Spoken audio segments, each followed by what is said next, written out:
विकास Ranjan sir का नाम आपने न जाने कितने टॉपर्स की जुबान से सुना होगा। पिछले 16 से भी ज्यादा सालों से विकास सर सोशियोलॉजी के लिए गाइडेंस एंड टीचिंग प्रोवाइड कर रहे हैं। उनकी सोशियोलॉजी गाइडेंस ने अनेक एस्पिरेंट्स के सपनों को हकीकत में भी बदला है।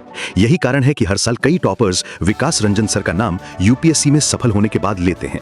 और अगर आप भी एक सफल यूपीएससी टॉपर बनना चाहते हैं तो ट्रायम्फ आईएएस लेकर आ रहा है सीएससी 2026-2027 के लिए एक exclusive batch.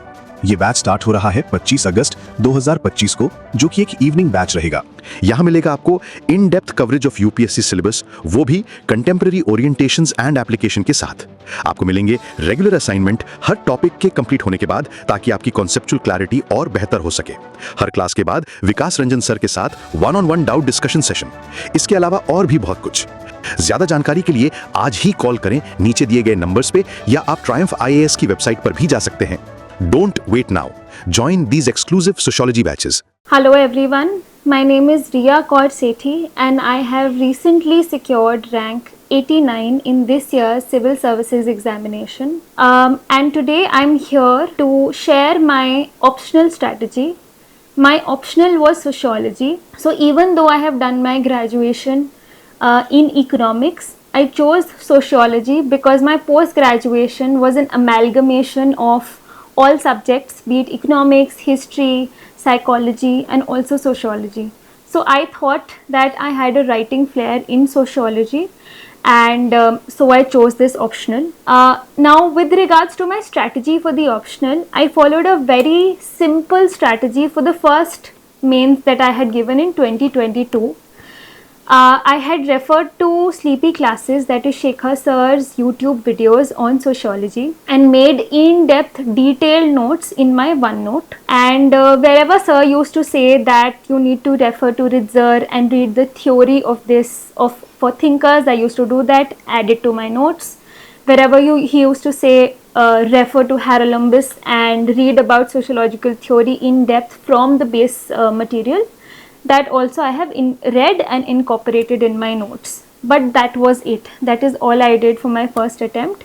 And I did practice 2 or 3 mock tests before sitting for my 2022 attempt, wherein I did not get a rank, but I did get an interview call. So I know that this was a decent strategy, but this was not enough. So I came back to the drawing board for the next and final attempt. And there I started to understand what is it that I am lacking. And as I have shared from my prelim strategy also, that previous year's questions is what makes the Bible for your preparation. There I understood that it is the same for optional. Optional has a lot of repeating themes. So if you can analyze PYQs deeply and understand what are the themes, then you can organize your notes according to the PYQ themes and also value add according to those themes. So then I went back to my notes, organized them according to the PYQ themes, and made sure that if this is a repeating theme, if every second year they are asking about sects and cults, I have a brilliant introduction and conclusion for sects and cults. I have another dimension that I open for sects and cults. I have a current affairs dimension that I add for sects and cults. So it's the 80-20 rule. I gave a lot of attention to the themes that were repeating and put in extra effort for those. Number 2, in the 3 months between prelims and mains, I went for Nishat sir's crash course on sociology that helped me a lot in developing conceptual clarity. Now so far what I had done was just understand the notes and emulate them in the paper. But as I look back, and whenever I used to see the question paper, I wasn't confident enough in this subject called sociology. So that crash course helped me a lot. I remember, because you don't have a lot of time in the 3 months, I used to binge watch those videos after 10. After I did not have a lot of energy, I used to binge watch sociology crash course videos, and that helped me gain exceptional conceptual clarity. And I believe then whatever paper the UPSC sets, you will be able to answer it with a lot of confidence.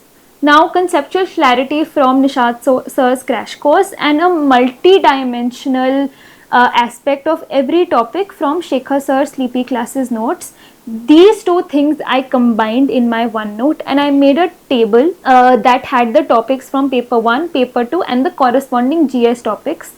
I only wrote the keywords, the thinkers and the current examples in this table of mine, and I used to connect paper 1 and paper 2. So if in paper 1 we have a topic called work and economic life, I used to connect it with industrialization in paper 2, and then in GS we have in paper 1 topics like poverty, we have topics like industrialization. So these three things I used to connect, so that in limited content I could interconnect thinkers from paper 1 and paper 2 and interlink this knowledge. That helped me a lot. This 30-40 page table that I had made using both sources, clearly putting a lot of weightage on themes that are repeated and putting a lot of value addition in that, and then revising and re-revising this source, and attempting mocks. Whenever I used to attempt a question, I used to see what in my table was there that I had not put in my answers. So that is a very, very difficult exercise to do, to come back to your answers and see what was in my notes that I haven't added, because it is a pain to reread your own answers. But this is an exercise of self evolution that you have to do. Following this, for sociology, before the paper I had done this revision, and in that 1 week because I had very concise notes, I could do 3 cycles of the revision. So that was my basic strategy for sociology, and I hope it helps you perform exceptionally well in your sociology paper.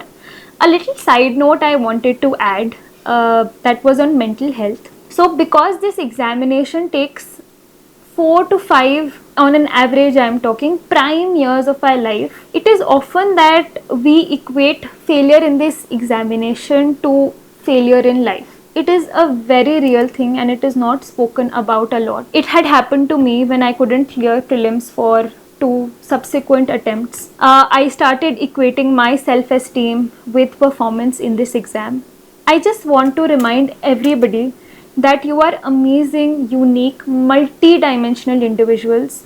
This is an exam that just tests random general knowledge questions, and performance in those questions in no way equates to how wonderful a person you are. So never forget that. Don't derive your self-esteem from this examination. If you can keep these two things separate, treat every failure as an opportunity to learn and not a question on your self-worth, then I believe that nobody will be able to stop you and you will do wonders in this examination. All the best. Thank you.